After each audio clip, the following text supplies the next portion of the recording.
امروز جمعه هست، یکی از بهترین روزهای خداوند. روز جمعه هدیه‌ای است از جانب پروردگار برای امت محمد صلی الله علیه و سلم. خداوند ما و شما را دوست داشته، هدیه خوبی برای ما و شما عطا فرموده.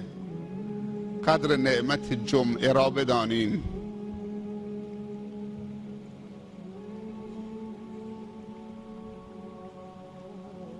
روز جمعه تنها برای نماز جمعه خوندن نیست، برای درد دل کردن هست، برای دور هم جمع شدن هست، برای به همدیگر سلام کردن هست، برای همدیگر را در خانه خدا در روز جمعه عفو کردن، بخشیدن، حلالی طلبیدن، حلال کردن، برای صله رحم کردن، برای توبه و استغفار کردن، برای صلوات و درود فرستادن صلی الله علیه و سلم. روز جمعه یعنی این. روز جمعه یعنی روز پیوند، روز به هم پرداختن، به هم نزدیک شدن، نه روز از هم فاصله گرفتن، از هم دور شدن، نه روز گناه و معصیت خدا.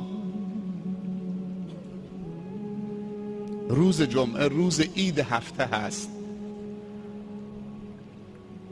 در روز عید باید خوشحالی واقعی تحقق پیدا بکند.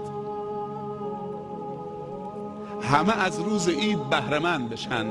فقیر احساس کمبود نکنه، ضعیف احساس ضعف نکنه، یتیم احساس بیپدری نکنه، برادر مسلمان احساس تنهایی و دوری نکنه.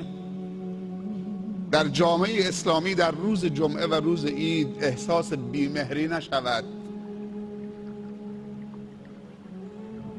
چه روز ارزشمندی خداوند برای ما قرار داده. آدمی زاده، اگر فرصتها رو غنیمت نشماریم هم زود پیر میشیم، هم زود مریض میشیم، هم زود ناتوان میشیم، هم زود عاجز میشیم، هم زود میمیریم. اینهایی که گفتم تو این آخر الزمان زود صورت میگیره. هم مردن، هم مریض شدن، هم پیر شدن، هم عاجز شدن. نگاه نکنید چقدر طب پیشرفت کرده. امروز بیماری با پیشرفت طب بیشتر شده. نگاه نکنید امروز چقدر مال و ثروت و معادن خودشو نشون داده. کمبودها بیشتر احساس می شود. نگاه نکنید که وسایل ارتباط جمعی و ارتباطاتی چقدر زیاد شده و سریع شده. قبلا یک چارپایی بود ولی مردم صله رحم بیشتر می کردن. امروز دو تا همسایه دیوار به دیوار وقت ندارن به زیارت همدیگر بروند. گرچه شهرهای با مسافت طولانی با ماشینهای خوب مثل همسایه دیوار به دیوار شده. ما در آخر الزمان قرار داریم.